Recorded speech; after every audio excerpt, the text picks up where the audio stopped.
But how if you want to scale something up and make it accessible to a large number of people, there's a limit to how much you can collaborate as an academic lab. And for something to really hit its prime time, like a diagnostic or a widely used tool like DNA or RNA sequencing or anything in medicinal chemistry, you've got to go the commercialization route, because that's the opportunity to, develop something, make it really robust, make it scalable, make it work in everyone's hands, validate, all of these robust parameters of the product. And so that led to my interest with Gudrun in co-founding AlidaBio, because we thought there were these really interesting opportunities to harness RNA modifications. One of these regulatory marks in genomics that I think is really hitting its stride now, but perhaps less so 5 years ago when we first founded the company on paper. And I think that you just really need easily accessible commercial tools to unravel and to apply some of these layers of biology, so that, whether it's academic labs, diagnostics companies, or pharma companies, that they can take advantage of them. Yeah, and I mean, this story of things sort of, unveiling themselves and you're finding your way, then leads you to AlidaBio. So tell me a little bit about the vision and mission of the company. Yeah, so the idea for it came from ultimately some discussions that I was having with Gudrun, as I mentioned, our CEO and lead founder, on what we thought were some really interesting opportunities in genomics. She was working in industry at the time, had a lot of experience, in product development with companies like Illumina, Affymetrix, and Encodia, and was interested in new opportunities, not really improving existing technologies, but addressing kind of unmet needs at the frontiers of omics. So I was telling her that I was, involved a lot in the conference, like Gordon Research Conferences, the international roundtables on nucleosides and such. And there was a lot of really interesting work on these RNA modifications being done, but it was typically done by specialized labs. And, there are a lot of folks we know, and they're very good labs, but it kind of comes back to this idea of scalability. So we thought, for this whole area of epigenetics to hit its stride, it can't only be within the domain of specialized labs, no matter how excellent, and the natural limits that those groups can have to collaborate. We really need tools that are broadly accessible, that anyone is sequencing RNA could just get the sequence and also the epigenetic marks on top of it. So we thought there were a lot of opportunities there, especially as you kind of see this rise in nucleic acid-centered medicine, not just CRISPR things, but, RNA editing. There's a number of companies now looking at drugging RNA directly. A variety of technologies, of course. So we thought that the time was really right to bring to the market new tools to help this area to realize the impact that we believe it can have. And so in terms of the overall product for Alida, then you look at yourself as a tool set provider, or can you explain a little bit more of what that would be?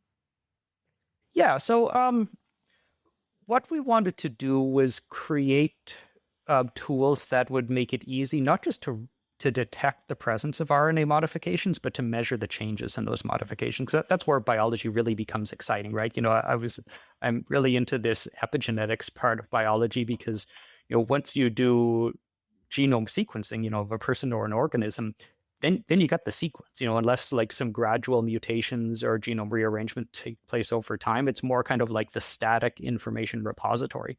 But epigenetics is different, because it really captures what cells, tissues are doing at any given time, and provides, the underpinnings for how they differentiate, like why one tissue is different from another. So we started Alida with the thought to provide the tools to make it really, easy to read, to process, to study, and use that information.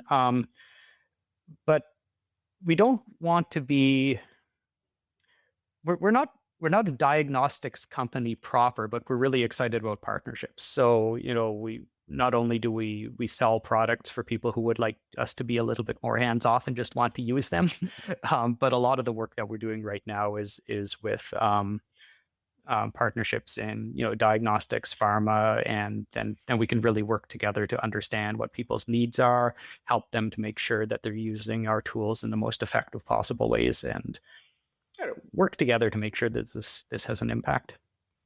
I think it's so important to sort of clarify that as well, and I appreciate you spending a little bit of time, and I understand how challenging some of it is as well, because there's parts of this where you want people to use the thing that you created, but at the same time, I do feel like um, sometimes the best benefit comes through the minds that sort of help to develop it as well, because I've seen this in other diagnostic companies where as they start to apply their bioinformatics pipeline to other areas, we learn more, but also without some of the seminal knowledge that you had through the creation of the bioinformatics pipeline, you wouldn't know some of the things to be able to try. So it's a Yeah, chicken and egg. that's true. It all really starts with listening, and this is true of academic research too. If you get a project funded by the NIH, the number one criteria is significance, which is basically the formal way of saying who cares. Why is it going to matter whose research and whose interests will be impacted by your success. And with what we're doing with the company, like with any business, it starts with listening to the people who are going to use their product and addressing their needs. So some of the things that we were hearing in those conversations was that the quality of the data really matters. Sensitivity really matters because a lot of, since epigenetic marks underpin things like tissue differentiation, you're sometimes working with some of the most important biological samples, which could be things like biopsies. And you can't just go back to patients asking for larger and larger biopsy samples. So working with tiny amounts of sample, getting really high quality reproducible data every time you run the experiments, these types of things are really important. So that's why we when we have special opportunities to partner, we really like to hear directly from what folks' needs are, and that helps us to make sure that as we continue to look towards future products, that those ones really meet the needs of folks in the field, both on the industrial and academic sides. Yeah, also important. So recently you at Alida, you launched the EpiPlex platform. So how does the technology improve the detection and qualification of RNA modifications compared to traditional methods? Yeah, that's a great question. So, as I've already alluded to, we didn't start the field of epitranscriptomics of studying RNA modifications. Certainly not. There was a lot of pioneering work that was done at the universities, and like anything, you need to recognize when you're developing tools to detect features of biology, what are going to be the performance metrics of those tools. And a lot of the early work was done with antibodies that were raised to recognize RNA modifications. So basically what you would do is, bind modified RNA according to the modification, pull it down, separate it, and then you can sequence it. And then you infer based on what was separated that the modification was present. But those methods have had some limitations, some problems with the specificity of the antibodies, because it can be difficult to make antibodies that recognize features as small as RNA modifications. And some of those limitations have made it more difficult to get quantitative data, see how modifications change. The other thing that was really interesting to us is that there are a lot of different types of RNA modifications. A lot are in transfer RNA, but that's a very folded structure, and they're really significant there, but it's almost protein-like in some ways. And there's a subset, like 8-ish, that are prevalent in other types of RNA, like messenger RNA and long non-coding. So we wanted to be able to, read and analyze multiple types of modifications concurrently. And this got us thinking about, what's going to be quantitative, what's going to address customers' needs for small sample amounts, and how are we going to do that? One of the other early methods was chemical conversion. You basically take a modification which isn't detected by RNA sequencing, you treat it with a chemical that converts it into a mark that is picked up on the sequencing. But my background is in chemistry. It's pretty challenging to develop reactions that operate on an entire pool of RNA and cause no damage, only impart the one effect. And that problem becomes exponentially more difficult if you want to do multiple types of modifications all together. So this was kind of like the birth of the idea of EpiPlex.